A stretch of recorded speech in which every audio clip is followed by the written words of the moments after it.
Hello everyone, welcome to my channel. So in today's video, we are going to discuss the important current affairs of 23rd and 24th October. So let's start the video. So first question on today's list is World Iodine Deficiency Day observed on which date? So इसका जो correct option है वो है option c 21 October and इसका जो motive था वो था to raise awareness about the adequate use of iodine to highlight the factors that lead to iodine deficiency and its consequences. So iodine के बारे में आपको बता देता हूँ. Iodine is it helps in protein metabolism, increase the metabolism rate of the body and development of brain. So iodine is very important for our body. So इसका जो correct option है आयोडीन डेफिशिएंसी डे जो मनाया जाता है वो है option c 21 October. So next question की तरफ बढ़ते हैं हम. The final trial of Nag anti tank guided missile successfully carried out in which state of India. So इसका जो करेक्ट ऑप्शन है वो है ऑप्शन सी राजस्थान. सो ये सक्सेसफुली राजस्थान में इसका फाइनल ट्रायल हो चुका है नाग एंटी टैंक गाइडेड मिसाइल का, जो कि Pokhran field of firing range में हुआ था. एंड नाग जो है वो डेवलप्ड किया गया है by DRDO. And next question की तरफ बढ़ते हैं हम. Lebanon's political parties have chosen whom to be its prime minister. So इसका जो करेक्ट ऑप्शन है वो है option A Saad Hariri. And ये जो साद हरीरी जिस पॉलिटिकल पार्टी को बिलोंग करते हैं वो है फ्यूचर मोमेंट्स. सो इसका जो करेक्ट ऑप्शन है वो है option a. So next question की तरफ बढ़ते हैं हम. The first women commissioned officer of the India air force passed away. What was her name. So जो फर्स्ट वुमेन कमीशन्ड ऑफिसर थी इंडियन एयर फोर्स की, उनकी अभी रिसेंटली डेथ हो चुकी है. सो वो कौन थी. सो उनका नाम था विजय लक्ष्मी रामानन एंड इनकी डेथ हुई है at the age of 96. And इनको विशिष्ट सेवा मेडल से भी सम्मानित किया गया है विजय लक्ष्मी रामानन को. सो इसका जो करेक्ट ऑप्शन है वो है option B. So next question की तरफ बढ़ते हैं हम. The 6th India international science festival will be held virtually from which date. So जो 6th India international science festival है वो वर्चुअली ऑर्गेनाइज किया जा रहा है कौन सी डेट से. तो मैं आपको बताता हूँ. इसका ऑप्शन है ऑप्शन डी 22 से 25 अक्टूबर तक ये ऑर्गेनाइज किया जाएगा by science and technology minister जो कि है हर्षवर्धन. एंड इसका जो एम है वो है to make the world see the role of Indian scientist in addressing global challenges and people's welfare. So इसका ये एम है. सो इसका जो करेक्ट ऑप्शन है वो है ऑप्शन डी 22 से 25 दिसंबर तक. नेक्स्ट क्वेश्चन की तरफ बढ़ते हैं हम. बाय द वे जो इंडिया इंटरनेशनल साइंस फेस्टिवल है उसका फर्स्ट एंड सेकंड एडिशन था वो हेल्ड हुआ था इन न्यू दिल्ली. एंड जो कि थर्ड एडिशन था इसका इंडिया इंटरनेशनल साइंस फेस्टिवल का वो ऑर्गेनाइज किया गया था एट चेन्नई में. एंड जो फोर्थ था वो ऑर्गेनाइज किया गया था लखनऊ में. एंड जो फिफ्थ था वो हुआ था कैलकाटा में. सो नेक्स्ट क्वेश्चन की तरफ बढ़ते हैं हम. International stuttering awareness day observed on. So international stuttering awareness day observe किया जाता है on option c 22 October. So next question की तरफ बढ़ते हैं हम. Which social site launches dating service site in Europe. So कौन सी सोशल साइट है जिसने डेटिंग सर्विस लॉन्च की है यूरोप में. सो इसका जो करेक्ट ऑप्शन है वो है ऑप्शन सी फेसबुक. एंड ये फेसबुक ने यूरोप की 32 कंट्रीज़ में ये सर्विस लॉन्च करी है. एंड ये जो फेसबुक की जो सर्विस है इसे फरवरी में ही लॉन्च कर देना चाहिए था, बट इसको जो प्लानिंग थी वो फरवरी में लॉन्च करने की थी, but due to some reasons it was postponed. So ये अब लॉन्च हो रहा है इन 32 यूरोपियन कंट्रीज। सो इसका जो करेक्ट ऑप्शन है वो है option C, Facebook. Next question की तरफ बढ़ते हैं हम।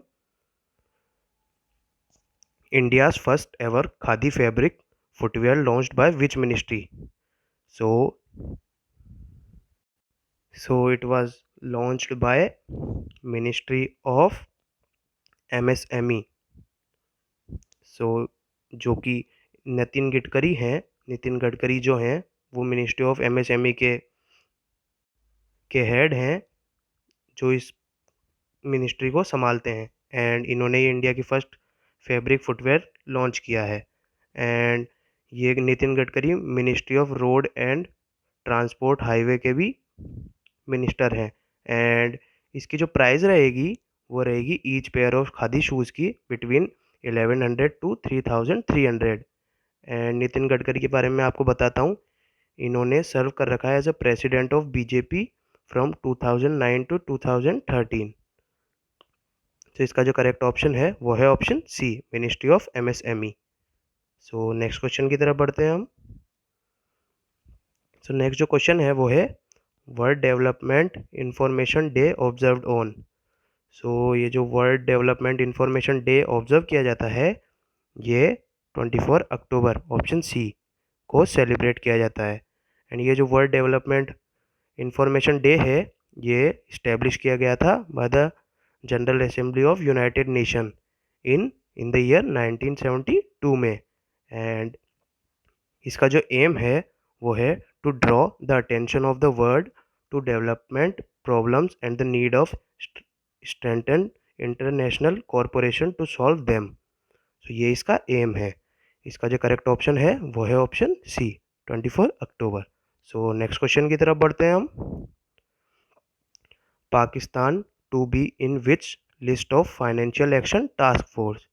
सो फाइनेंशियल एक्शन टास्क फोर्स के बारे में बता देता हूँ मैं पहले आपको। ये फाउंड किया गया था इन 1989 में on the G7 to develop policies to combat money laundering. से मनी लॉन्ड्रिंग को रोकने के लिए फाउंड किया गया था। एंड FATF का जो हेडक्वार्टर है वो पेरिस फ्रांस में लोकेटेड है। एंड उसके जो प्रेसिडेंट है वो है मार्कस प्लेयर। एंड उसके जो फाउंडर है वो है ग्रुप ऑफ 7, जिसमें 7 कंट्रीज़ आती है। मैं उनका नाम बताता हूँ आपको। वो है Canada, France, Germany, Italy, Japan, UK and US। So Pakistan को इसकी कौन सी लिस्ट में डाला गया है? Financial action task force. So इसका जो करेक्ट ऑप्शन है वो है ऑप्शन बी, ग्रे। यानी पाकिस्तान को फाइनेंशियल एक्शन टास्क फोर्स की ग्रे लिस्ट में डाला है। सो नेक्स्ट क्वेश्चन की तरफ बढ़ते हैं हम। Who has been charged as the Director General Dental Services and Colonial Commandant of Army Dental Corps? सो किसको अपॉइंट किया गया मैं आपको बताता हूँ। इसका जो करेक्ट ऑप्शन है वो है NK साहो, जो कि इनकी जो फुल फॉर्म बताता हूँ मैं आपको, जनरल नंद किशोर साहो।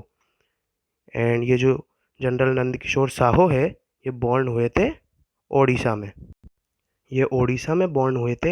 एंड ये जो जनरल नंदकिशोर साहो है ये एक international renowned author, teacher and winner of the KS master silver medal भी है। एंड इनको the general officer has received 5 commendation and the president's award the Vishisht Seva medal for his exceptional level of exceptional services. यानी इन्हें president का award भी मिला हुआ है, विशिष्ट सेवा मेडल। सो इसका जो करेक्ट ऑप्शन है वो है option C, NK Saho. So next question की तरफ बढ़ते हैं हम। New parliament building to be ready by. So parliament की न्यू बिल्डिंग बन रही है एंड वो जो कि स्टार्ट की जाएगी, इसे बनाना स्टार्ट किया जाएगा इन द दिसंबर 2020। यानी दिसंबर के एंड में, यानी इस साल के एंड में इसको स्टार्ट किया जाएगा बनाना। एंड ये कंप्लीट होगी अक्टूबर 2022 तक। सो अक्टूबर 2022 है जब तक ये कंप्लीट हो जाएगी। सो इसका जो करेक्ट ऑप्शन है वो है option B. So that's it for today. Thank you so much guys for watching my video. अगर ये वीडियो आपको हेल्पफुल लगा हो तो इसे लाइक करें, इस पे कमेंट करें, इसे अपने फ्रेंड्स के साथ शेयर करें एंड हमारे चैनल को सब्सक्राइब करके बेल नोटिफिकेशन दबा दें ताकि हमारी लेटेस्ट वीडियो की अपडेट आप तक सबसे पहले पहुंच सके। Thank you so much guys for watching my video.